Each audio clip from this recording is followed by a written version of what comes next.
Assalamualaikum warahmatullahi wabarakatuh. Kembali lagi bersama saya Arzeta Dikatrifani. Jadi di sini kita akan membahas tentang ketentuan pernikahan dalam Islam. Mengenai yang pertama, apa itu pernikahan, tujuan pernikahan, hukum pernikahan, bagaimana memilih pasangan yang baik, ketentuan pernikahan, pernikahan yang tidak sah, hak dan kewajiban suami istri, mahar, resepsi, talak, dan iddah. Jadi, pernikahan itu sendiri apa sih kalau dalam Islam? Simak dengan baik ya.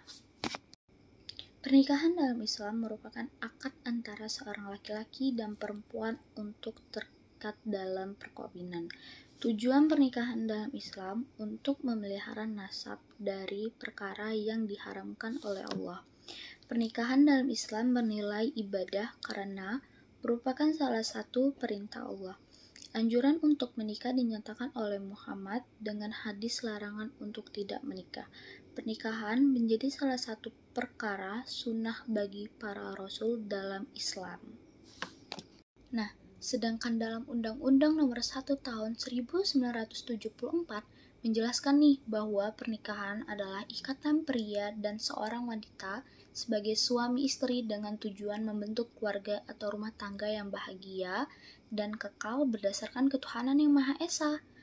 Dengan kata lain, pernikahan adalah ikatan lahir batin antara seorang laki-laki dan perempuan untuk hidup bersama dalam suatu rumah tangga melalui akad yang dilakukan menurut aturan hukum syariat Islam yang mengakibatkan timbulnya hak dan kewajiban di antara masing-masing pihak.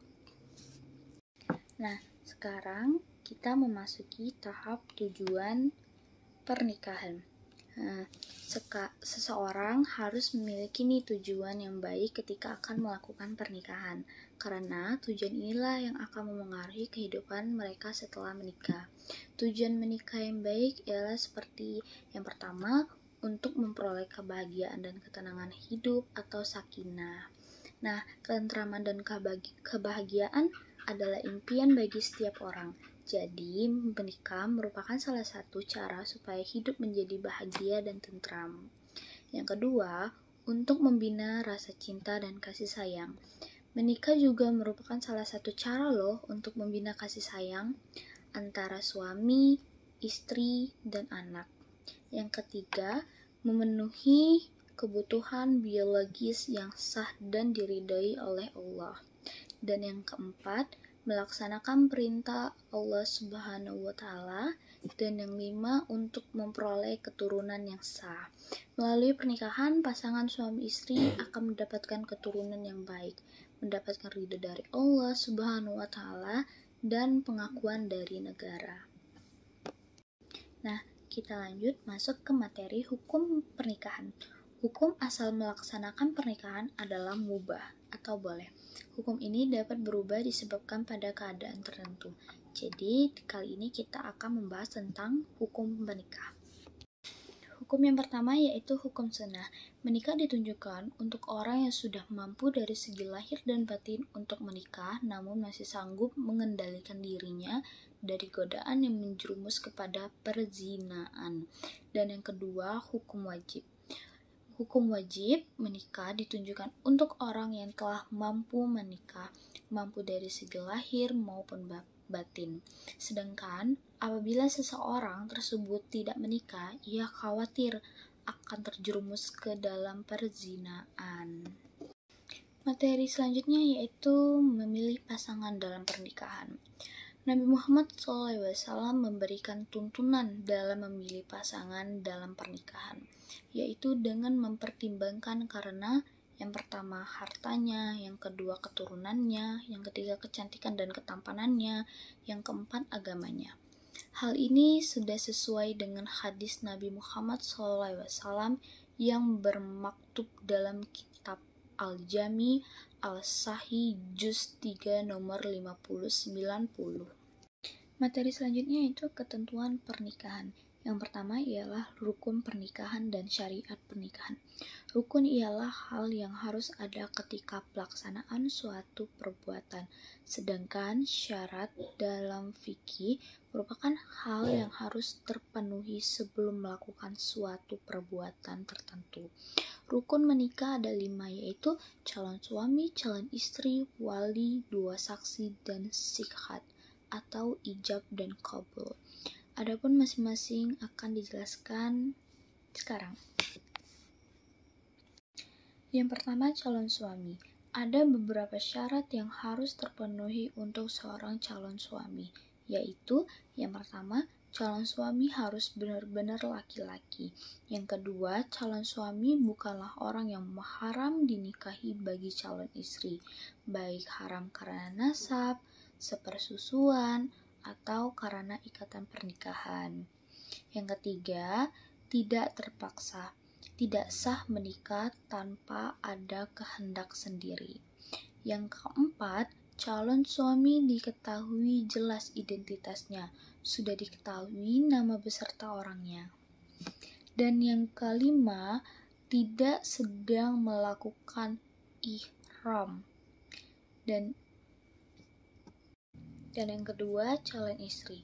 Ada beberapa syarat juga yang harus terpenuhi untuk calon istri. Yang pertama, sama seperti tadi, yaitu benar-benar perempuan.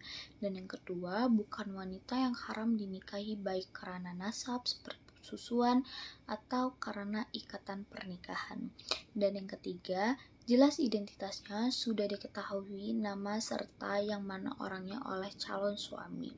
Dan yang keempat, tidak sedang melakukan ihram atau dalam masa iddah.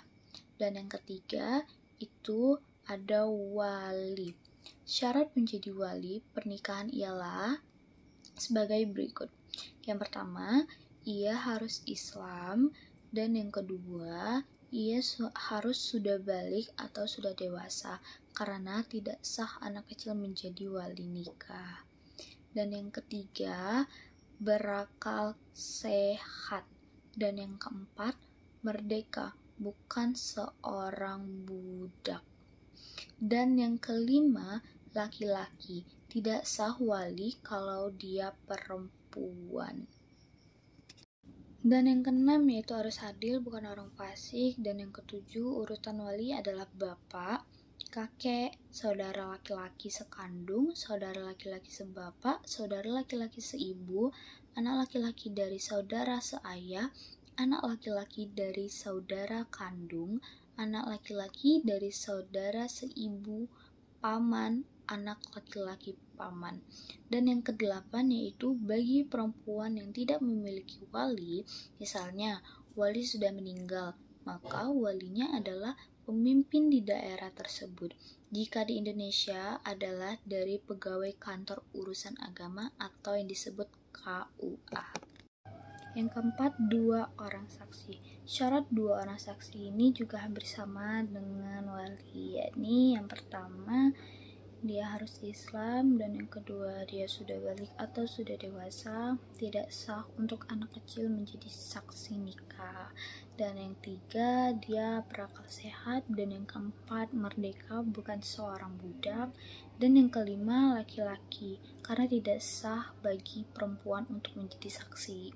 Dan yang keenam, itu adil dan bukan orang fasik. Yang kelima atau yang terakhir yaitu sikhat atau ijab dan kabul. Syarat dari ijab dan kabul pernikahan adalah yang pertama, ijab kabul dilaksanakan dalam keadaan berlangsung. Artinya antara lafal ijab dan kabul atau penerimaan tidak berlangsung lama. Dan yang kedua, tidak ditambahi dengan keterangan jangka waktu tertentu. Misalnya, saya terima nikah si fulanah dalam waktu sebulan. Dan yang ketiga, lafaz jelas maksudnya dan tidak disangkutkan dengan makna yang lain. Misalnya, saya nikahkan engkau dengan anakku jika engkau tetap menjadi pengusaha. Dan yang keempat yaitu ijab dan kabul menggunakan kalimat nikah, tajwid, atau turunan yang semakna. Dan yang kelima, boleh menggunakan bahasa selain bahasa Arab. Materi selanjutnya yaitu pernikahan yang tidak sah. Di antara pernikahan yang tidak sah dan dilarang oleh Rasulullah SAW adalah yang pertama, pernikahan mut'ah, yaitu pernikahan yang dibatasi untuk jangka waktu tertentu, baik sebentar ataupun lama. Imam Mut'ah 4 sepakat bahwa pernikahan itu haram dilakukan. Secara historis diperbolehkannya nikah mut'ah oleh Rasul ini karena umat Islam waktu itu berada dalam masa transisi, yaitu perihal dari masa jahiliyah menuju Islam. Praktik perzinaan pada masa jahiliyah sudah membudaya, sementara Islam datang dan Rasul menyeru umat Islam untuk berperang. Maka keadaan jauhnya perjuang muslim dari istri-istri mereka tentu saja merupakan suatu penderitaan tersendiri. Kebolehan ini berlangsung hingga datangnya hadis Nabi sebagai nisak atau penghapus atau kebolehan nikah tersebut. Dasarnya adalah hadis yang terdapat dalam kitab Al-Jami atau Al-Sahih juz 30 nomor 4216. Dan yang kedua yaitu pernikahan syikhar, yaitu pernikahan dengan persyaratan barter tanpa pemberian mahar. Dasarnya adalah hadis nomor 1415 yang disebutkan dalam kitab Sahih Muslim. Dan yang ketiga pernikahan muhalil, yaitu seorang menikahi wanita yang telah dicerai 3 kali oleh suaminya untuk diceraikan lagi agar halal dinikahi kembali oleh suaminya yang pertama, dan ini dilakukan atas perintah suami pertama tersebut. Hal ini ditegaskan dalam hadis nomor 1120 dalam kitab Sunan Al-Tirmidzi juz 3. Dan yang keempat yaitu pernikahan orang yang sedang ihram, baik ihram haji atau umroh serta belum memasuki waktu tahallul. Dalam kitab Sahih Muslim Nabi Muhammad SAW. Dan yang kelima yaitu pernikahan dalam waktu masa iddah, yaitu pernikahan seorang laki-laki dengan seorang perempuan yang masih dalam masa iddah, baik karena bercerai atau suami meninggal dunia. Dan yang keenam pernikahan tanpa wali, yaitu pernikahan yang dilakukan seorang laki-laki dengan seorang wanita tanpa dihadiri walinya. Rasulullah SAW bersabda yang ditulis dalam kitab Sunan Abi Daud juz 2 nomor 285. Dan yang ketujuh yaitu pernikahan dengan wanita musyrik atau menyekutukan Allah berdasarkan firman Allah Subhanahu wa taala. Dan yang kedelapan menikahi mahram, baik mahram atau selamanya, mahram karena pernikahan atau karena persesusuan. Dan materi selanjutnya yaitu hak dan kewajiban suami istri. Untuk mewujudkan keluarga yang sakinah, mawaddah, warahman, suami dan istri harus saling memahami hak dan kewajiban sebagai suami istri. Adapun kewajiban suami kepada istri yaitu yang pertama, memberi tempat tinggal yang layak kepada istri sesuai dengan kemampuan. Dan yang kedua, memberi nafkah istri menurut kemampuan suami. Dan yang ketiga, berinteraksi dengan istri secara makruh atau baik, yaitu dengan cara yang baik dan penuh kasih sayang, saling menghargai dan memahami kondisi istri. Dan yang keempat, menjadi pemimpin keluarga dengan cara membimbing, mengarahkan, mendidik, memelihara seluruh anggota keluarga dengan penuh tanggung jawab. Dan yang kelima, membantu istri dalam melaksanakan tugas sehari-hari, terutama dalam merawat, memelihara, dan mendidik putra-putrinya agar menjadi anak yang soleh dan soleha. Sedangkan kewajiban istri kepada suami yaitu yang pertama, patuh dan taat kepada suami sesuai dengan ajaran agama Islam. Apabila suami memerintah untuk melakukan hal yang bertentangan dengan ajaran Islam, maka istri tidak wajib ditaati. Dan yang kedua, memelihara dan menjaga kehormatan diri sebagai seorang istri dalam keluarga serta harta benda suami, baik suami berada di rumah ataupun di luar rumah. Dan yang ketiga, mengelola rumah tangga dengan baik sesuai dengan tugas dan fungsi sebagai seorang istri. Dan yang keempat, memelihara, merawat, dan mendidik anak, terutama pendidikan agama. Allah Subhanahu wa taala berfirman, yang artinya, Hai orang-orang yang beriman, peliharalah dirimu dengan keluargamu dari api neraka. Sekarang masuk ke tahap materi mahar atau mas kawin. Mahar atau mas kawin terkadang disebut nihlah atau sahdak, yang berarti sesuatu yang diwajibkan karena pernikahan, yakni diberikan oleh laki-laki dan menjadi hak milik perempuan atau seorang istri. Taqiyuddin Abu Bakar bin Muhammad al-Husaiki al-Hasni dalam Kifayah al-Khayar fi Hilli Ghiya al-Ikhtisar menjelaskan bahwa walaupun menyebutkan mahar dalam akad nikah sunnah hukumnya, tetapi wajib diberikan oleh laki-laki dalam sebuah pernikahan. Bentuk dan besaran mahar diserahkan kepada calon mempelai laki-laki dan perempuan. Tidak ada keharusan apakah harus sama, melebihi ataupun kurang dari mahar yang menjadi kebiasaan di daerah tersebut. Karena yang dijadikan ukuran dari sebuah mahar adalah kerelaan antara kedua calon pengantin. Tidak ada batasan maksimal ataupun minimal sebuah mahar. Segala sesuatu baik uang, benda, atau apapun yang dapat memberikan manfaat dapat dijadikan sebagai mahar pernikahan. Selanjutnya kita masuk ke tahap resepsi pernikahan atau walimatul urs. Walimatul urs atau sering disebut dengan resepsi pernikahan. Kata walimah secara bahasa berarti berkumpul.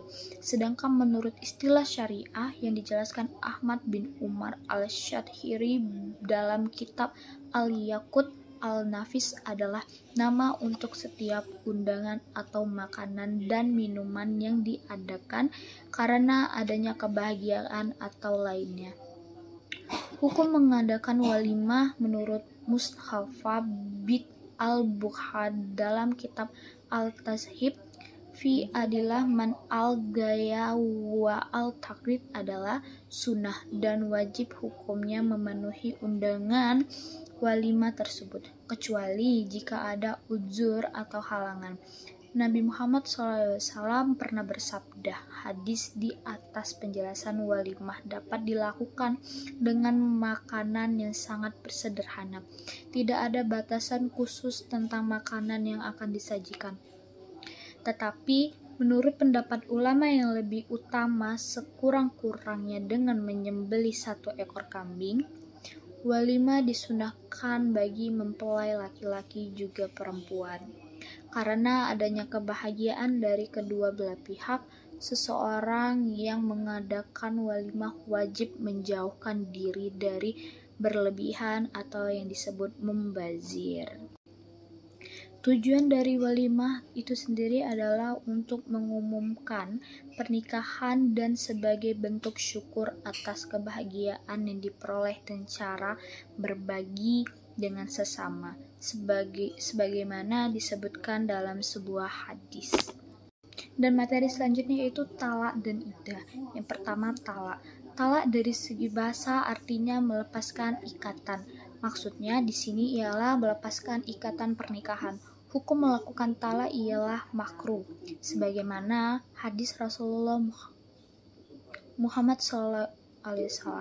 Namun, hukum tersebut dapat berubah sesuai dengan kemaslahatan dan kemudaratan keberlangsungan ikatan pernikahan. Yaitu yang pertama, wajib. Talak menjadi wajib ketika bercerai, lebih baik mempertahankan pernikahan. Artinya, jika ikatan pernikahan dipertahankan namun hanya akan saling menyakiti ataupun mendatangkan bahaya, maka hukum talak menjadi wajib. Dan yang kedua, sunnah. Apabila suami sudah tidak sanggup memberikan kewajiban nafkah istri, tidak menjaga kehormatan dirinya, atau karena istri mengabaikan kewajibannya kepada Allah Subhanahu wa Ta'ala. Contohnya, istri tidak mau melepaskan sholat atau ada kewajiban lain yang dilanggar oleh istri. Dan yang ketiga, haram. Haram menjatuhkan talak jika merugikan salah satu pihak. talak juga haram dijatuhkan apabila sang istri dalam keadaan haid. Selain itu, talak hukumnya haram dilakukan ketika sang istri dalam keadaan suci sesudah dicampuri. Dan yang keempat yaitu makruh. Makruh merupakan hukum asal dari talak. Talak dihukumi makruh apabila tidak disertai dengan alasan yang dibenarkan dalam ajaran agama Islam, karena dengan talak dapat merusak pernikahan. Yang kedua, macam-macam talak.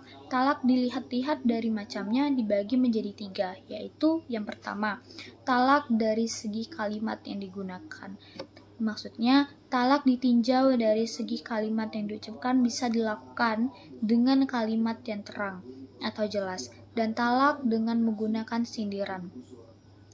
Talak dengan kalimat yang terang adalah talak yang diucapkan dengan terus terang, mengandung kalimat yang sudah jelas dan sudah dipahamin. Maksudnya, contoh, saya talak kamu sekarang.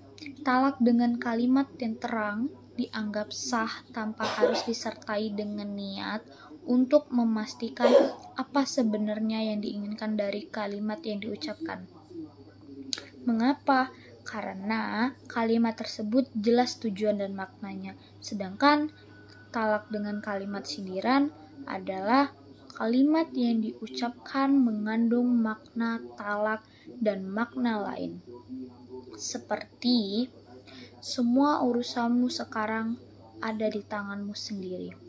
Kalimat ini dapat diartikan bahwa istri memiliki kuasa untuk mengurusi dirinya sendiri dan melepaskan diri dari tanggung jawab suami. Kalimat ini juga dapat diartikan bahwa istri bebas melakukan tindakan apapun sesuai yang dia inginkan.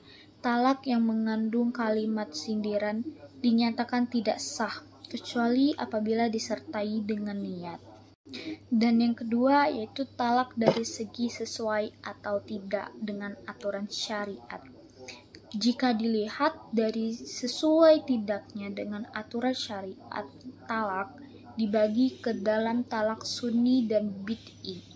Talak sunni ialah talak yang dilakukan sesuai syariat Islam, yang dilakukan ketika sang istri dalam keadaan suci atau tidak sedang haid. Talak bid'i yaitu talak yang tidak sesuai dengan ketentuan agama Islam. Contohnya, suami yang menalak istrinya sebanyak 3 kali talak dengan 1 kali ucapan. Atau suami menalak istrinya saat sedang haid atau nifas. Dan yang ketiga yaitu talak dari segi boleh dan tidaknya rujuk. Dilihat dari segi boleh dan tidaknya rujuk dibagi menjadi 2, yaitu talak raj'i dan talak ba'in. Talak raj'i adalah talak yang dijatuhkan oleh suami kepada istri tanpa didahului oleh talak sebelumnya atau talak pertama, atau pernah diucapkan 1 kali talak sebelumnya atau talak kedua. Pada saat talak raj'i, suami masih diperbolehkan untuk rujuk dengan istri, baik pada masa iddah maupun di luar masa iddah. Namun, apabila rujuk dilakukan di luar masa iddah, harus melakukan akad nikah yang baru. Sedangkan talak ba'in dibagi menjadi 2, yaitu yang pertama ba'in segrah. Ba'in segrah ialah talak yang dijatuhkan oleh suami atas permintaan sang istri. Dalam talak ini berlaku ketentuan seorang suami tidak boleh meminta rujuk, walaupun masih dalam masa iddah. Suami hanya boleh rujuk ketika sudah selesai masa iddah dengan akad yang baru. Kedua, talak ba'in kubra mempunyai hukum yang sama dengan talak ba'in sugrah, yaitu sama-sama memutuskan ikatan perkawinan. Talak ba'in kubra atau talak untuk ketiga kalinya berarti menjadikannya terpisah untuk selama-lamanya dan tidak diperbolehkan kembali lagi ke suaminya, kecuali apabila dia telah menikah dengan lelaki lain dan pernah berhubungan. Dari tadi kita berbicara tentang iddah. Apa sih itu iddah?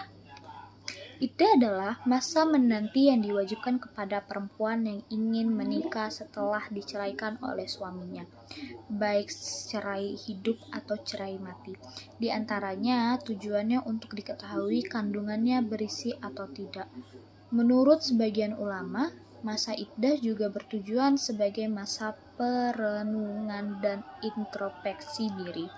Imam Al-Syahrawi menjelaskan salah satu hikmah dari masa iddah adalah sebagai penghormatan atas hubungan pernikahan yang pernah dijalinin sebelumnya. Nah, di sini ada tambahan materi nih, materinya tentang rujuk.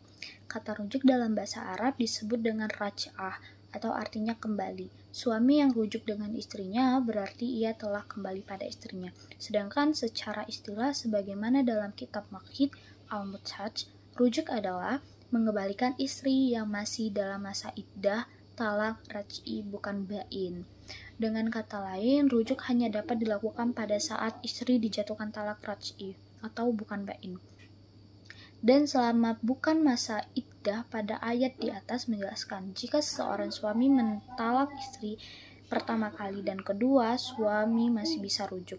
Jika suami mentalak istri untuk ketiga kalinya, maka suami tidak bisa langsung rujuk dengan istrinya, kecuali setelah istrinya menikah lagi dengan pria lain dan sudah berhubungan. Setelah itu, suami pertama akan menikah istrinya tersebut, ini pun jika istrinya bercerai dari suami keduanya tanpa ada paksaan atau direncanakan. Baik, sekian penjelasan tentang pernikahan dalam Islam yang bisa saya jelaskan, dan terima kasih telah menonton sampai akhir. Wassalamualaikum warahmatullahi wabarakatuh.